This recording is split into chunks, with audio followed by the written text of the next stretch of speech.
आणीबाणी आणली त्यावेळेस अनेकांना जेलमध्ये टाकण्यात आलं तर ती घोषित आणीबाणी मात्र आता जे अघोषितपणे आत टाकलं जातं का ईडी मार्फत? बघा, आणीबाणी ही उघडपणे आणली. नरेंद्र मोदी असं म्हणतात की तेव्हा भूमिगत राहून कार्य करत होते. भूमिगत आणीबाणी 1975 साली उघडपणे इंदिरा गांधींनी आणली. ती काही लपवून आणली नाही ना. तेव्हा अनेकांना तुरुंगात जावं लागलं. प्रियंका गांधींनी सांगितलं ना, तुम्ही धडा घ्या मग आणीबाणी बसून. नागरिकांचे हक्क, न्याय खतम केल्यावरती जनता उद्रेक करते, तुम्ही त्याच्यापासून धडा घ्या.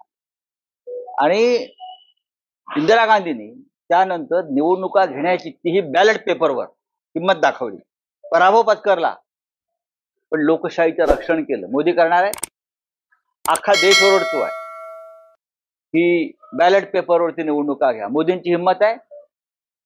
देशात झालेल्या निवडणुकांवरती लोकांचा विश्वास नाही.